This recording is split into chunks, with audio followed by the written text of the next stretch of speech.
All right, it is our final segment this morning with Dr. Friday Burke, our financial consultant, taking your calls and questions. We're streaming live on Facebook at newschannel5.com and also taking calls here on the Plus. Next on the horn is Beverly, Dr. Friday. Let's go with Beverly. Hi, Beverly. Good morning. How are you? Good morning. What can we do for you? Okay, I'm getting child support from my daughter's father, and about the stimulus checks that we're getting, he is in arrearage, and I'm wondering, will I get this part of that or some of that, or what will happen with that? Okay. Okay, so in the answer, I don't know exactly how the distribution works, but my understanding is the 1,200 will post to the rearage, and then it will be distributed to the person that the money's due to. So not sure of your situation, if you're entitled to the money from the rears. It sounds like you're raising the children. So the answer will be, and you know how slow the wheels of the government work. So first you got to get the IRS to deposit the money, then you got to get the courts to distribute the money. So, but it should post into your account, and you should eventually get that money, assuming he was entitled, that he filed his 18 or 19 tax returns, because I will tell you, I have several cases where they're basically saying, I don't need to file them because I'm not going to get the money anyways, kind of thing, because they have a really bad attitude. So, yeah. Yes, if it applies, it would work. Yep, gotcha. As Dr. Friday said, that's one of the exceptions on who does not get a stimulus check. That is if you owe back child support. That means it doesn't just go to you. It means it goes to pay off your child support. So that's how that'll work. Let's go next to Ann. Ann, good morning. Hi, Ann. Good morning. A major chain restaurant has called back their waitresses to work on Friday and has informed those waitresses that they must provide their own protective masks, which is in violation of OSHA regulations. And I'm sure that they have been informed that as an employer, they are to provide this protective gear to their employees. Mm-hmm. Now, since they've been told that they will not be provided the protective mask, does that not open them up to refuse to go back to work, and will they not be eligible to continue to get their unemployment on these grounds? Interesting. All right. Yeah, we've talked about that. That's unemployment and people afraid to go back to work. So there has been quite a big discussion on the internet about who has to provide the mask. I know that what she's referring to, but a lot of people are saying when you go to work, they refer you to wear black pants and a tan shirt. It's a part of the uniform. You have to provide that uniform.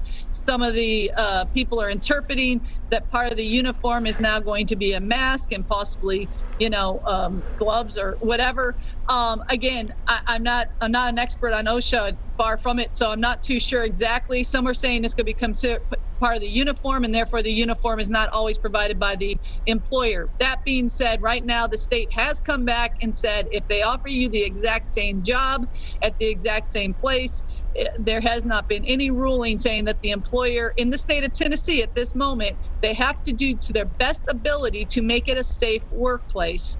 So that's going to be a tough interpretation. I'm assuming if there's enough problems, enough people complain saying, I can't afford the mask, or I can't find the mask, or someone like myself, I can't sew a mask, then you're going to possibly have the state changing and allowing people to stay on unemployment because it's not safe. But at the moment, they're saying that if you are being offered the same job and that's not going to be the case, I would say that they could lose their unemployment and then have to either refile if the changes of circumstances. But going on the website, that's not going to be a reason not to comply, as far as I can tell. Yeah, so some folks may, at least unless that changes, have some tough choices to make if they fear going back to work. So, all right, let's take another call. We may have one more, maybe we can sneak in. Kevin, go ahead, Kevin. Do you have a question? This isn't Kevin. My name's Heather. Oh, good, Heather. Go ahead, Heather. Gotcha.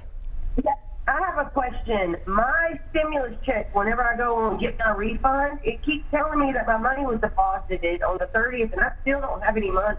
Have y'all had a question like that? Yeah, could have gone to someone else's account by accident. You're good, Nick. You need to keep this job.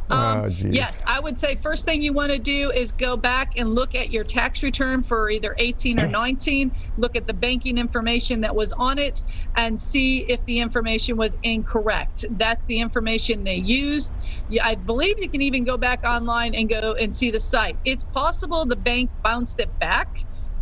You can talk to your bank to find out. Most of the time, the banks are not doing that, but Nick is correct. Most likely, the bank account is the incorrect one. They're going to have to wait for it to bounce back, and then they'll get it to you in paper form. So they will not make a second direct deposit. Yeah, and that will just We've take had that happen. Yeah, a little more time, more of a delay on that. As we've talked about before when you've been on, the paper checks will be going out until September, won't they? Some people may not get a check until Right. September. So, and I know how badly people need those. Anything else on the horizon? We just have a minute left that we should touch bases on, Dr. Friday, maybe that you've heard since we last talked. Any other changes? I know you can no longer go online to put your bank account information at the IRS portal. That was yesterday, the deadline. Aside from that, it's wait and see for everyone else. And if you haven't paid your taxes or gotten on that yet for a refund or otherwise, you still have till July 15th, right?